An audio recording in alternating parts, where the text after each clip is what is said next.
This time when I wake up, I'm on a plane. I have no idea how long I've been on it. I'm sore and I'm scared. Suddenly my life sucks and I don't know how the hell it happened. I look back into the plane. I'm the only passenger. This more than sucks. I want to ask where we're going, but I don't want to sound whiny. Somehow asking any question at all feels like it would diminish me. We're going where we're going. I'll figure it out when we get there. I squeeze my eyes closed to keep the threatening tears from overflowing onto my cheeks. I can't fall apart. Not now, not ever. What happens next? Nothing pleasant. Selling women and young girls happens in other countries. Not here. Not in my own backyard. My own gym. Not there. I repeat this not me concept until I'm dizzy with denial. Yet, here I am. Is anyone looking for me? Did Mom come out of her fog and notice I was gone? Did Dad come home and ask where I was? I don't like the answers that flash in my mind. I'm on my own. Swallow. Try to plan. Treat it like a game. Anticipate your opponent, plan your move, stick it to him. Make him pay. But I've never played this game before. I don't know the rules. I'm alone and out of my depth.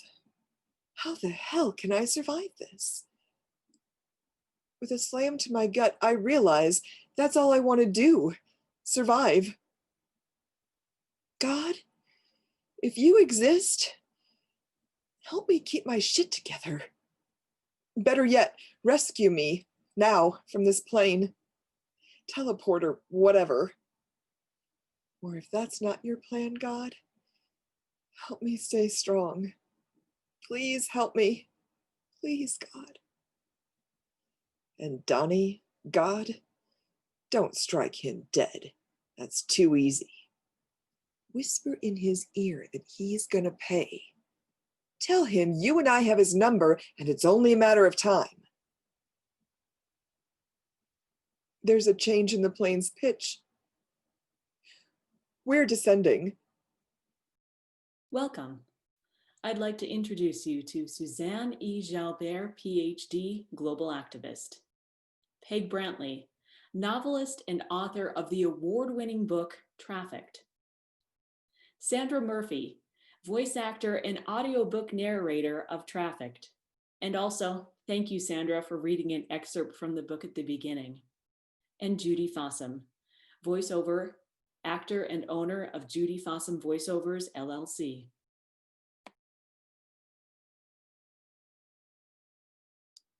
Thank you, Judy, for the introduction, and Sandra for that compelling excerpt. It's happened in Colorado. Beneath the natural beauty of Colorado lies a trap of atrocious human rights violations. As a modern day slavery, often people refuse to acknowledge that indeed it is a local concern. So first, let's define trafficking. Human trafficking is the trade of humans for the purpose of forced labor, sexual slavery, commercial sexual exploitation for the traffickers or for others. It especially targets women and children. Second, well, what form does trafficking take? Kidnapped, sold, forced, coerced, defrauded, or tricked? The majority of maltreated people find themselves trapped. Against their will, they are held in debt, servitude, sex work, pornography, or slave-like bondage. And although criminal commercial sex industry is indeed the principal sector, into which people are contrabanded. People are also trapped into other areas, begging, service industries, field work, sweatshops, construction, domestic work, the horrificness of organ harvesting, and forced marriage, child marriage indeed. Men are moved into the laborious 3D jobs, dirty, difficult, dangerous. And third, let's recognize that the US Department of State Trafficking in Persons, also called TIP report, looks at its now 20-year evolution. Since the passage of the Trafficking Victims Protection Act in 2000, many challenges have been faced as a global community. And yet in the midst of COVID-19, we must be aware of the increased domestic violence. This is a trigger for pushing women toward becoming trafficked. As citizens, there's no doubt we have much work to do, beginning with today and beginning with raising our awareness. Judy, back to you. Thanks so much, Susanne. And welcome again, Peg. First of all, Peg, can you describe how you became aware of local human trafficking? Sure, I'd be happy to. One afternoon, I was at a neighbor's home sitting out on the deck and enjoying some wine probably. And Susanne was there. And I was noodling at that time over what I wanted to write about next. What kind of underlying social issue did I want to bring up in my book for people to start to talk about? And trafficking was one I kept going back to. And so I mentioned it. And Susanne looked at me and she said, Peg, and I think she pointed her finger, pretty sure she did. Peg, if you're going to write about this, write about human trafficking happening here and not over there. And I thought, well, yeah, right. How am I going to research this? There's not going to be anything for me to learn. I went home. I Googled human trafficking, Colorado, and my jaw dropped. And I realized that this was going to be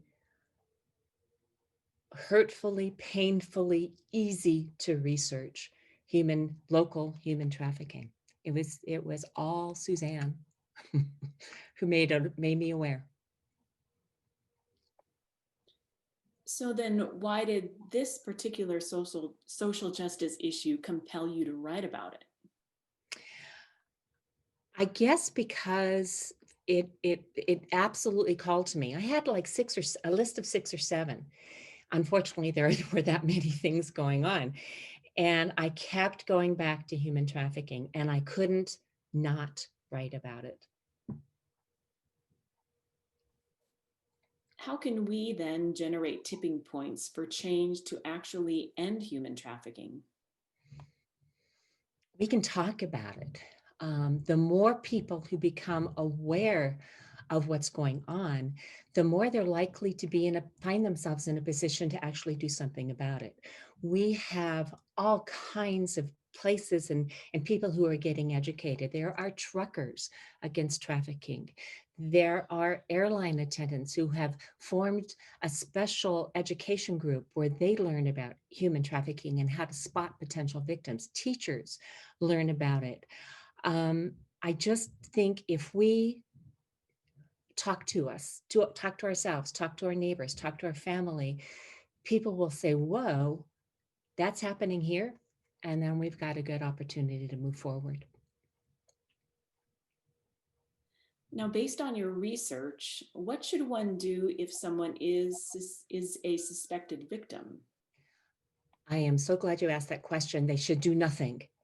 If you see somebody who you suspect is being trafficked, do not intervene physically yourself. Call somebody who is an expert.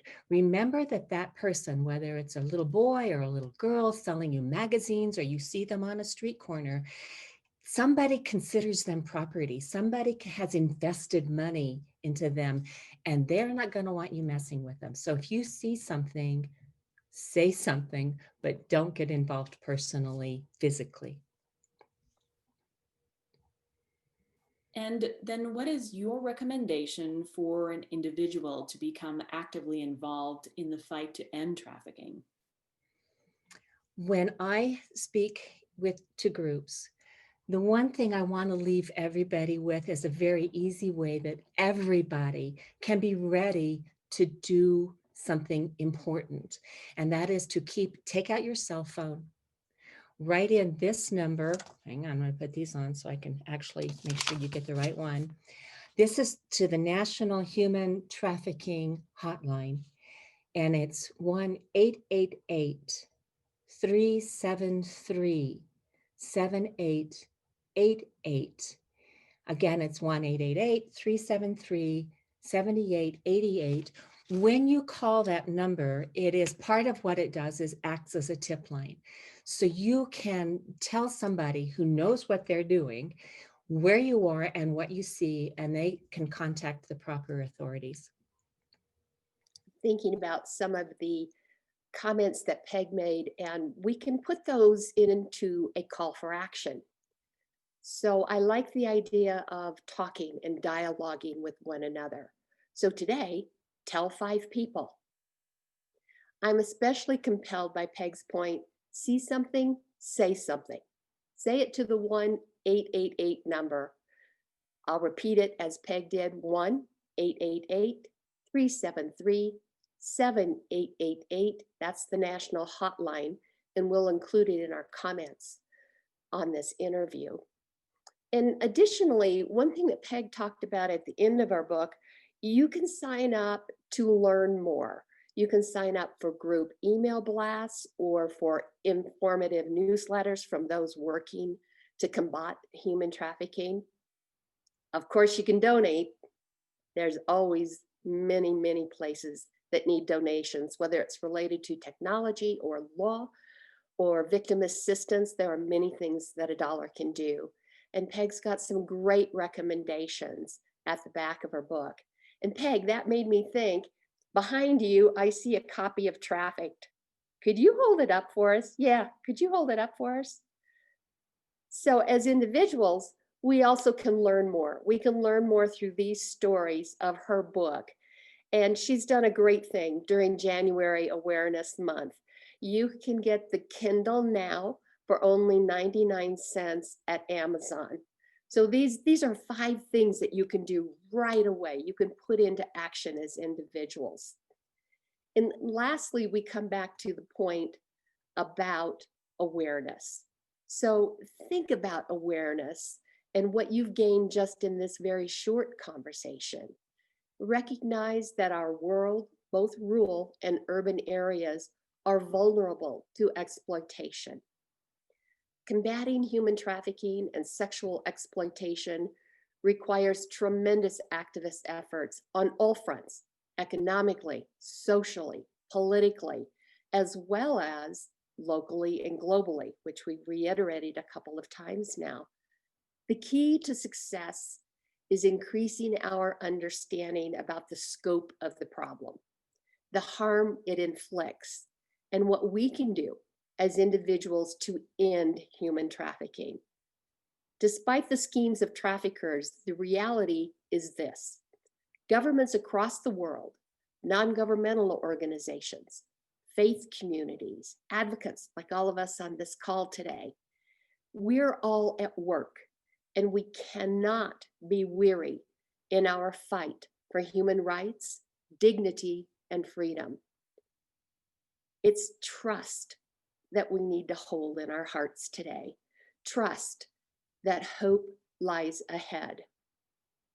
And I mentioned to my friends on this call recently that I was struck by a movie called Amazing Grace. And it was the story of an activist, Wilbur Wilberforce. Say that 10 times really fast. He lived from 1759 to 1833 and was a tremendous figure in ending slavery in Great Britain. And he said, "You may choose to look the other way, but you can never say again that you did not know." Thank you for hearing us today. Thank you for joining this human trafficking awareness conversation. And please keep the conversation going forward.